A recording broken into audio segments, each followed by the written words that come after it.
Hey guys, how's it going? My name is Gerald and I hope you had a lot of fun, spills and giggles since the last video. Well, because today we are going to do the fancy smashy act of decanting wine. So you might want to get those straws ready to suck up all those wines off the ground in case you spill them. Alright, if you're ready, let's go!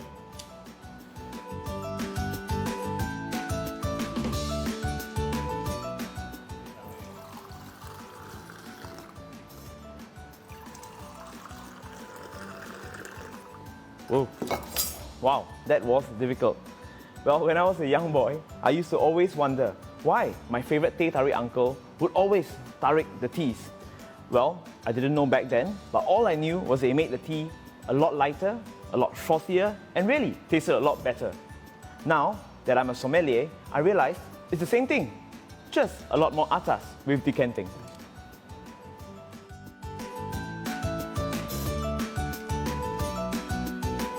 Alright guys, so why do we decant wine? Well, basically there are 4 reasons. The first reason is when the wine is too young. When the wine is young, it's like a little boy, full of energy and excitement, running all over your palate, grippy, unpalatable.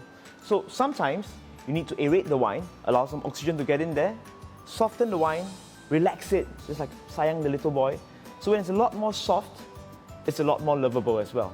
So that's for young wine. Now, second reason, when wines are old. Old wines are like old men. They've been resting in the bottle for what, 10, 20, 30, maybe even 50 years. Right? They need a little bit of that coaxing and cajoling to wake them up. And when you wake them up, they need some time. Allowing oxygen to get in the decanter, aerating them, brings out their inner strength, their power, and all that potential within. The tricky part is that these things can take about maybe 30 minutes to 40 minutes and last for maybe no more than an hour or 2. So you really got to get that timing right for old men. Alright? Third reason is when, wines are too cold. So literally putting it in a decanter just lets it get in contact with a lot more heat and oxygen, and then it gets warmer a little bit faster. And of course, last but not least is when you've got that, wine stuck in there, my finger, look at that. You've got that cork and sediment and all that bit stuck in the bottle, and you just need to filter and decant it out. And that's all the reasons there are. So, the 4 reasons for decanting wine.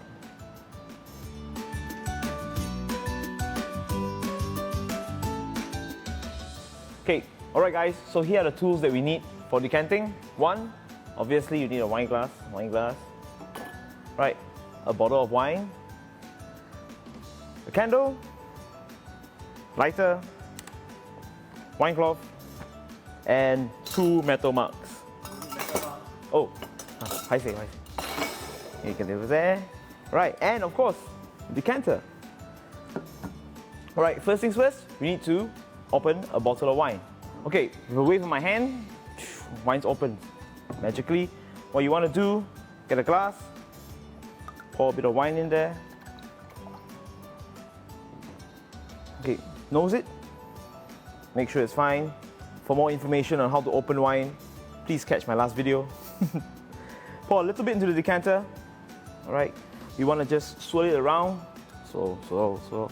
Okay, so the reason you're doing this and you swirl, and then you pour it back into the glass, is so that you make sure that the wine smells like the wine from the bottle.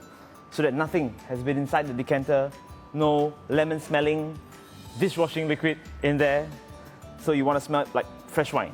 Alright? So once that's done, smells good, wine back in, put it back down, get this out of the way. Now we can prepare for decanting. So lighter, flame on. Light that candle. It's nice and bright. Okay, now, this is where the magic happens. Okay, a bit of a wine cloth, just in case you drip. This is the wine. Okay, put the shoulder of the wine just above the candle so you can look through it. The reason is so that towards the end of the bottle, you don't want to catch any sediment. The moment you see the sediment appearing at the shoulder, you stop. Alright? Put it up and just start pouring and decanting. Just make sure when you pour it at the side of the decanter so that you try to form as little and minimize all that bubbles if you can. Alright, so you can speed it up a little, you can pull it a little if you like whoa, see the similarity there?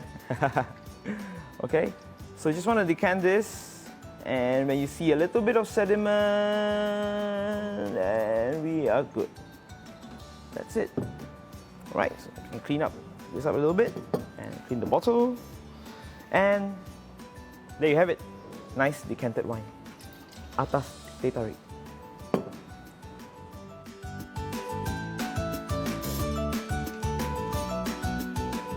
Alright, so here's a little tip for you guys. Well, obviously not everyone carries a candle or maybe a lighter in the pocket or in your daily bag everywhere you go. So what can you do? You find yourself in this situation where you need to decant a bottle of wine. Well, all of us has got, or most of us at least, has got all these little babies with us, which is our phones, yes. Turn it on, right? Just put up the light like that. Put it right down.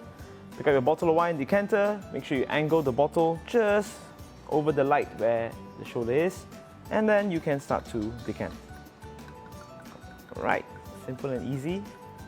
And when you're done, voila. That's it. That's easy. Right, so just remember, when we decant wine, it's just to get the oxygen in to improve the drinkability of wine.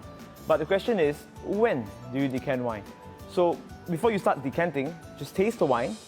Do you think it needs to be decanted? If you like it a little bit more aerated, a little bit softer, not so harsh, decant it. But if you've got a friend who doesn't like the wines to be decanted, you could just decant half the bottle and leave the other half in the bottle for him. And that's it. The pressing question, of course, can we decant white wine and champagne? Of course. Well, if the wine is too acidic or tart, by all means, please decant the wine. Well, decanting is really just a tool and a skill for you to have. Don't have to be too pompous about it. So, well, have fun.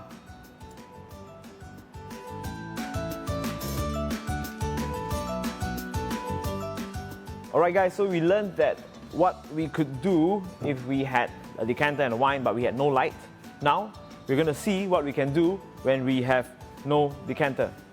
Alright, so, well, first things first, I'm going to introduce something really cool to you, something really high-tech. This is what we call the Venturi.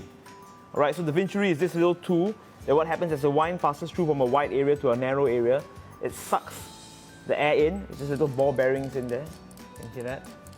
Alright, and what happens, it creates a vortex of air that aerates the wine. So one pour of it is like equivalent to an hour of sorts. Right, so this is really cool. Just insert into the bottle like this, get it tight, right, and you just pour. Ooh, some sound of that. Yeah, and you're done. So this is the Venturi. Of course, you don't want to spend that money on a Venturi like that, or you don't have such a cool tool at home. You could always use a good old jug. So we all have a jug at home. Simple. Get it down here. Okay. You're gonna just pour a bit of wine in there. All right. Good. Once you're ready, just take the jug, leave it under a fan or leave it under an aircon for say 30-40 minutes. Get a bit of the air in, starts to cool down. And once you're ready, nice little swirl into the wine. It's good. And last but not least, for the crazy nights with the boys, you know, although maybe not so highly recommended, but you can try. We've got Big Mama. So, the blender, lid up, wine in.